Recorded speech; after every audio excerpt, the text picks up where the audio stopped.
Одоо энэ анкетыг харах юм бол төгс анкеттэй. Тэ Европын улс төрчийг харах юм бол Kaja Kallas, Keir Starmer, Macron, Friedrich Merz бүгдээр ерөөхдөө яг ийм адилхан замаар явцсан байгаа. Эдгээр бүгдээрээ яг адилхан. Канадад амьдарч байгаа монголчуудаа баяр хүргэе. Дэлхийн тэргүүлэгч ерөнхий сайд буугаад өгсөн зайлаад өгч байна. Юугаараа тэргүүлж байгаа юм бэ гэх юм бол тэнэглэлээрээ. Тэгээд чадваргүй байдлаараа баг улсаа дампууруулах хэмжээндээ хүргэсэн. Та мэдж байгаа юм бол 2015-14 он хүртэл Канадын эдийн засаг ер нь бол Америкийнхтай баг яг адилхан хамаагүй бага үртэй маш таатай орно. Цагаачтаараа дүүрээгүй гэмт хэрэг баг байхгүй. Ер нь бол Канадад амьдрах уу, Америкт амьдрах уу ихэвч хүмүүс нь Канадад амьдрья гэсэн шийдвэр гаргадаг байсан. За энэ бүгднгийн ерөөхдөө хэн өөрчилсөн нураацсан бэ гэх юм бол Justin Trudeau. Тэгээд ер нь бол буруу улс төрч жүжигчин царайлаг нэг залуу ингээд сонгоод тэгээ хоосон толгоо ямар ч тэг характер байхгүй, ямар ч туршлага байхгүй, саруул эрүүл ухаан байхгүй хүнийг сонгохоор ямар үр дүн гардаг юм бэ гэх юм бол Канадаасаа ерөөхдөө харж болно. За тэгээд эцсийн үг ингээ хэлж байгаа би нэг хурдлуулсан байгаа яа гэх юм бол энэ хүний үгийг нэг удаан сонсмаар байна. Таны тийм малаалагч байсан, өдөртөгч байсан. Тэгээ өдөр болгон би тултал нь хийжсэн. Тэгээд улсаа босгосон гэж байгаа. Та хэдийн төлөө, та хэдийн хүүхдүүдийн төлөө. For Xavier, for Ella Grace, for Adrian. And I've done it for your kids too. I've done it with you. Та нарт зүг хийсэн та хэдийн хүүхдүүдийн төлөө улсаа хөгжүүлсэн. And although you'll always find me alongside you cheering along, their future and your future is now in your hands. Тэгээд энэ хүмүүс нь баярлж байна л да. Яагаад баярлж байгаа юм бэ гэвэл ашгүйдээ энэ дураг алга боллоо. Тэгж бодож байна. Канадчууд одоо ерөөхдөө баярлах хэвээр. Mes amis, merci. Au revoir, mes amis. Au revoir, ma gueule. За. Justin Trudeau юу хийж чадсан бэ? Хэдүүл одоо жоохон статистик харчээ. За. Гадаад иргэн төрөлт нь. За. Foreign born share of Canadia's population. Яг өсөлттэй байсан. Тийм гадаад хүмүүс ерөөхдөө канадчууд хүлээж авдаг байсан. За гэхдээ Trudeau энийг ерөөхдөө дараагийн шатанд хүргэсэн. Маш олон энэтхэг хүмүүс авчирсан, араб хүмүүс, ислам, муслим хүмүүсийг авчирсан. Ерөнхийдөө Европт баг адилхан immigration policy, иммигрантын бодлого хэрэгжүүлж байсан. За. Байнгын оршин суугч гадаадаас. За, Trudeau их барьж байхдаа ерөнхийдөө ойролцоо хүн амын 2.2% байсан бол Trudeau одоо энийг барыг одоо 8% болгоцсон байгаа. 2025 онд бас баахан хүмүүс нь орж ирсэн. За, энэ ямар харагдаж байна? Чартын хувьд бол барыг тэгсрээ явж байгаа үстэй. За, ямар хүмүүс юм бэ гэх юм бол боловсрал өндөртэй хүмүүс үгүй. Соёл сайтай хүмүүс үгүй. Энэтхэг хүмүүс гэх мэт. За. Тэгээд нэг жижигхэн түүх ярьчих заяа. Манай нэг найз Канадад нэг нуурны хажууд тийм маш гоё хаустай.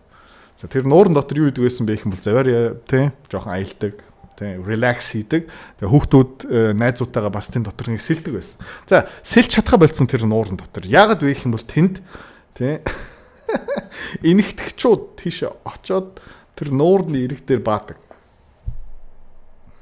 Тэр нуурыг ингээ бузардуулсан. Одоо тэндээ амарн амьдрын гэж байхгүй. За энүүгээрээ дамжуулаад тэр хаусныхын үнэлгээ бас буурсан байна. За.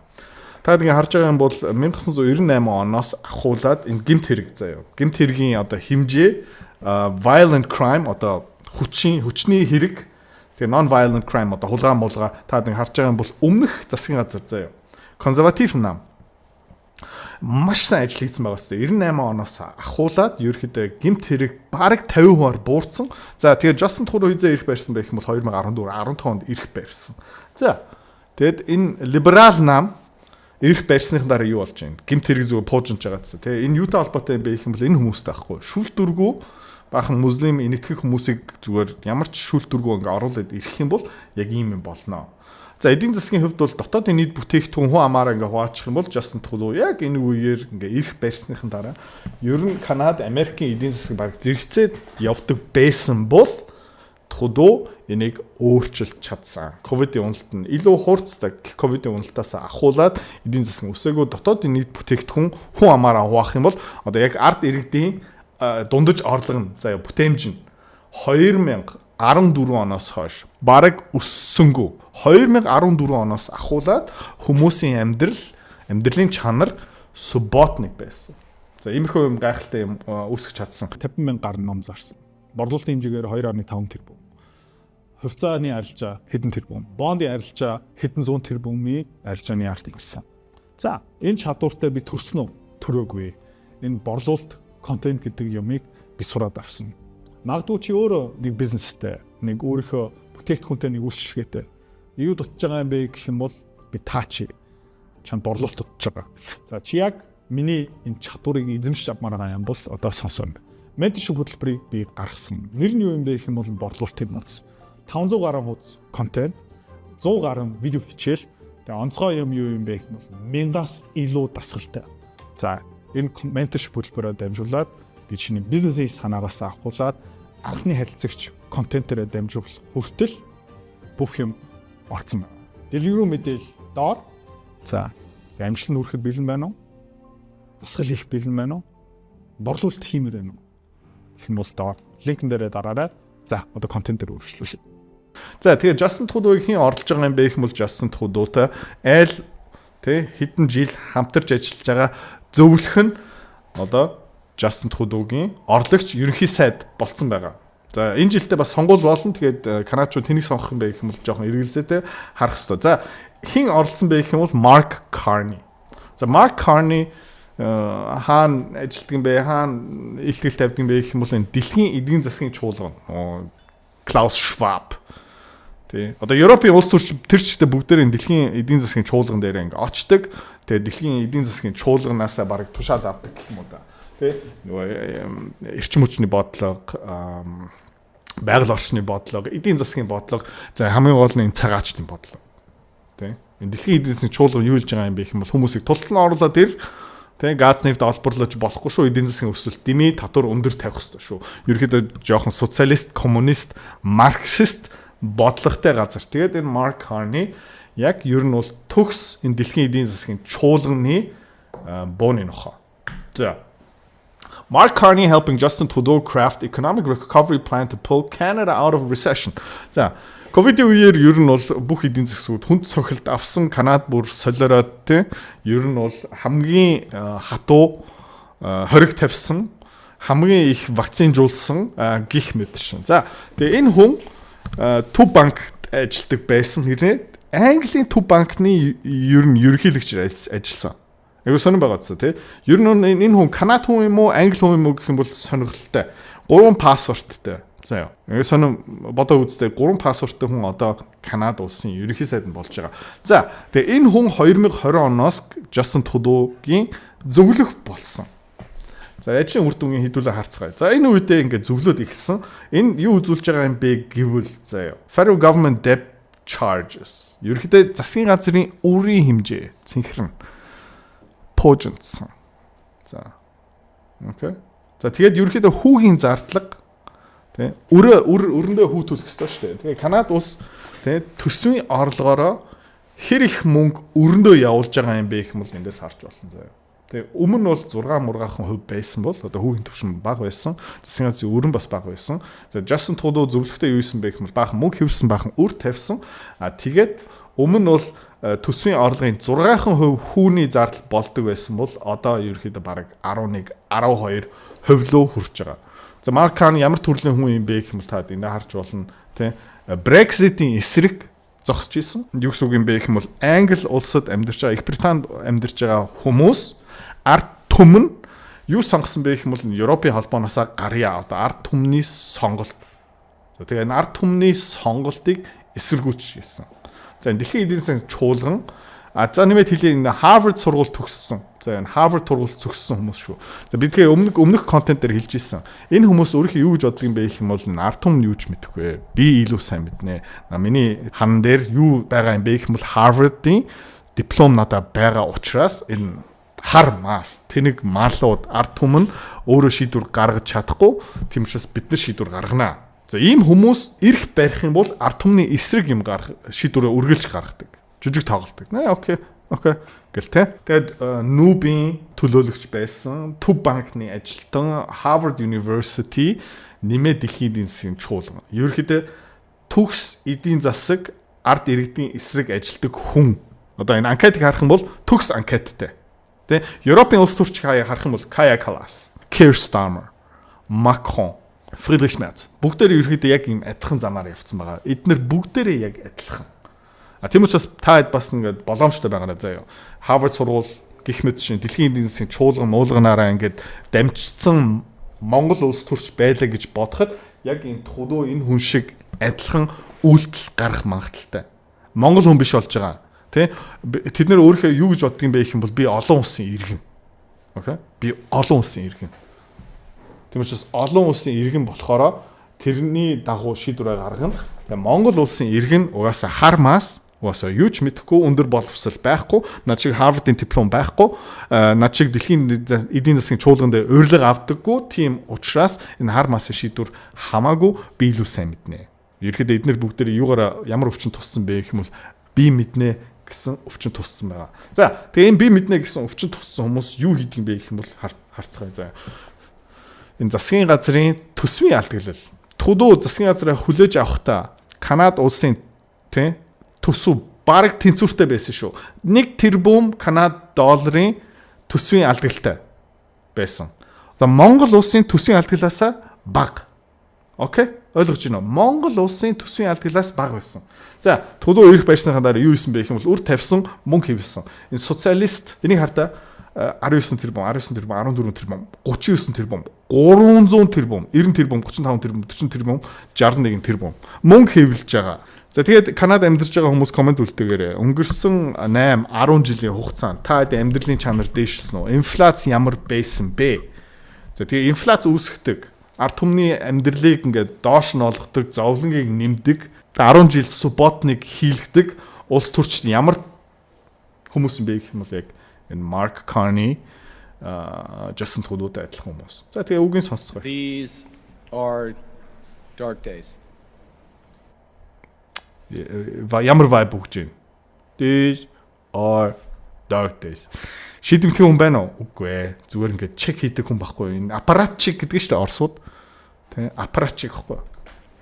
Dark days brought on by a country we can no longer trust. We are getting over the shock. Харах өдөр. Тэ Канада дээр ерөөхдөө нар жаргаж ийн яагаад вэ гэх юм бол манай нэг түнш бид нар ихтгэл даахааргүй болцсон. Америкийг ярьж байна. But let us never forget the lessons. We have to look after ourselves.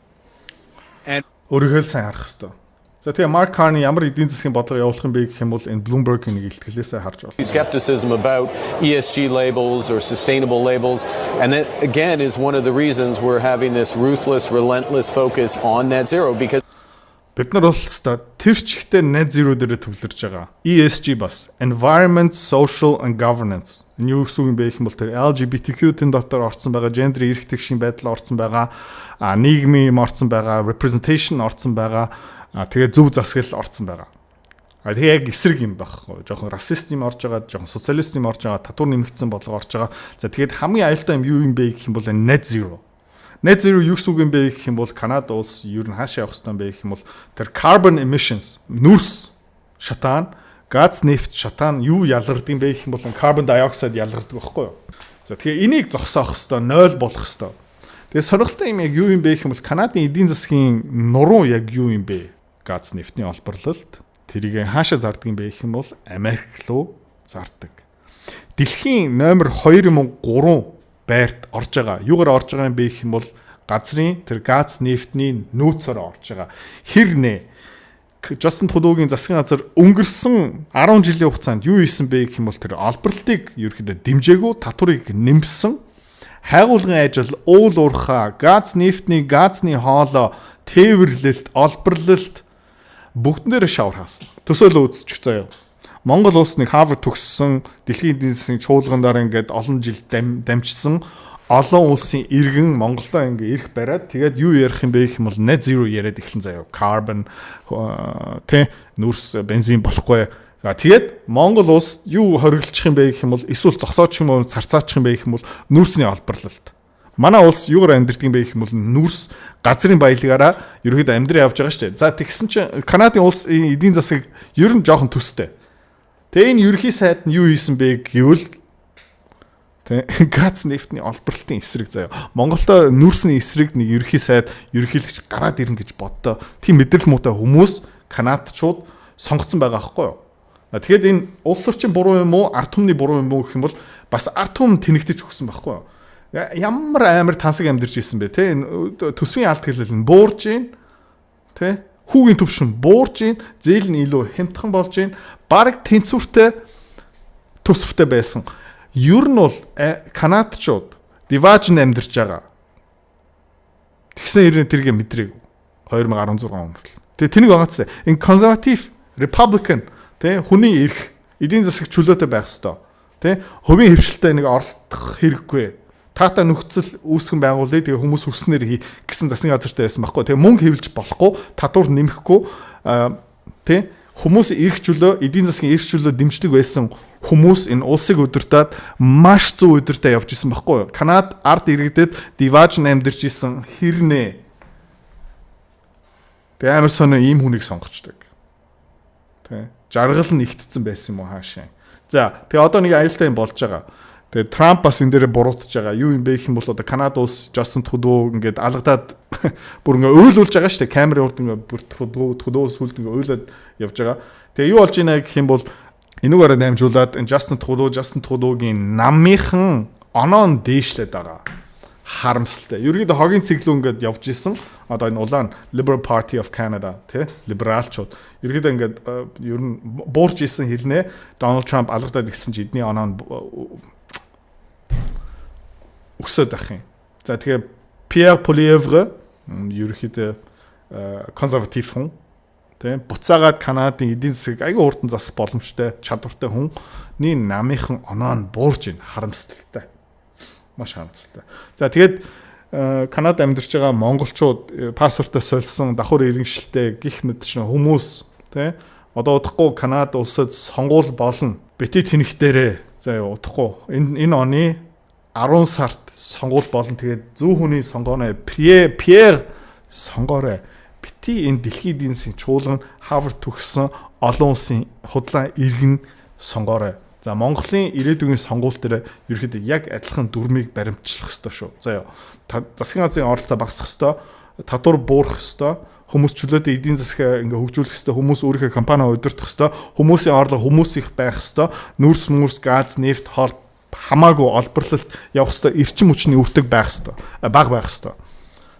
Тэ. Яг ер нь бол энэ Justin Trudeau Америк улсын арчсан нам одоо Европт явж байгаа намуудын мөрийн хөтөлбөрийн яг эсрэг хөтөлбөртэй хүмүүс бид нэр гадаадч байна уу Монголдооч байна уу сонгох ёстой шүү.